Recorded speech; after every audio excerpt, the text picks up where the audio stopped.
anak Rasul itu tidak, maksudnya anak laki-laki Rasul kan meninggal dunia semuanya. Kenapa Nabi tidak boleh punya anak laki-laki hidup? Ya, ada beberapa alasan. Karena kenapa Qasim meninggal di usia 2 tahun? Kemudian Qasim ini kan lahir sebelum Rasul diangkat jadi Nabi. Dan itu anak pertama.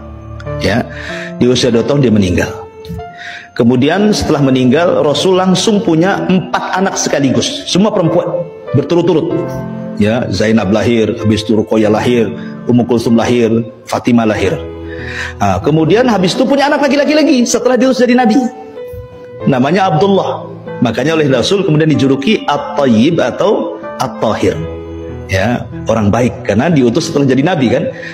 Tapi sayang, belum genap 2 tahun disusui, meninggal. Sedih Khadijah. Sebab itulah kemudian Rasul sedih, makanya kemudian Khadijah mengambil anak angkat namanya Zaid ibn Harithah untuk mengobati Rasul juga kan, karena anak laki-lakinya meninggal semua. Maka dicarikan budak namanya Zaid ibn Harithah, diangkatlah jadi anak angkat sebagai ganti daripada putra-putra beliau yang meninggal gitu ya. Kemudian di akhir hidup Rasul, Allah takdirkan punya anak lagi, tapi bukan dari Khadijah. Khadijah sudah meninggal kan itu ya. Ini kan sudah hijrah, dan itu di akhir-akhir kehidupan beliau dari Maria budaknya yang dihadiahi oleh Muqawqis Raja Mesir kepada Nabi, namanya Maria Qibtiyah. Digauli Rasul punya anak namanya Ibrahim. Baru setahun 6 bulan meninggal juga Ibrahim. Pertanyaannya, kenapa anak-anak laki-laki Nabi harus meninggal semua? Kata para ulama, sebab kebiasaan para Nabi itu, kalau punya anak hidup sampai besar pasti akan mewarisi para jadi Nabi. Pasti jadi pewaris Nabi. Ibrahim punya anak Ishak jadi Nabi. Punya anak Ismail jadi Nabi. Ishak punya anak Ayub jadi Nabi. Ayub punya anak Yusuf jadi Nabi. Kan itu ya. Zakaria punya anak Yahya jadi Nabi. Nabi Daud punya anak Sulaiman jadi Nabi. Seandainya anak Rasul hidup sampai dewasa jadi Nabi, sementara tidak ada Nabi setelah Nabi. Rasul yang mengatakan la Nabi ya ba'di, tidak ada Nabi sepeninggalku. Dan Allah mengatakan khataman nabiyyin, penutup para Nabi. Kalau Nabi sudah ditutup Rasul, berarti tidak akan diwarisi. Makanya tidak ada yang hidup anak-anaknya. Karena kenabian itu dari jalur laki-laki. Ya, Hasan dan Husain ini dari jalur perempuan kan, Fatimah. Makanya tidak jadi Nabi.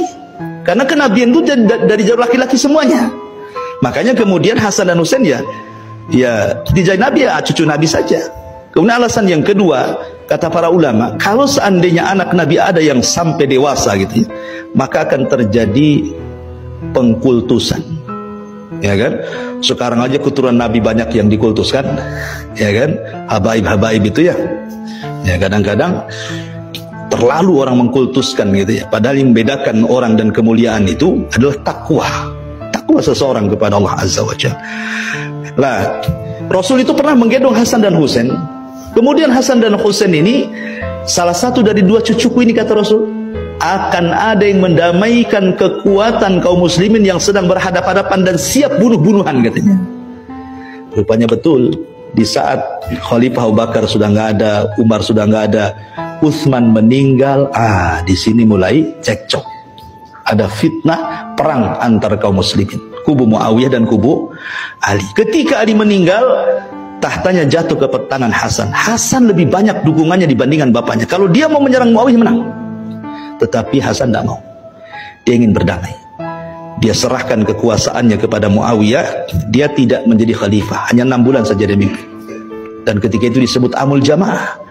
Dan betullah sabda Nabi, di antara 2 cucuku ada yang mendamaikan. Kalau Hasan ketika itu terhasut, tidak boleh menyerahkan, perang tuh, bisa bunuh-bunuhan tuh. Hasan udah banyak orang-orang Kufah dukung kan, dibandingkan di masa itu. Tetapi Hasan tidak mau, sudah tahu ini akan banyak korban.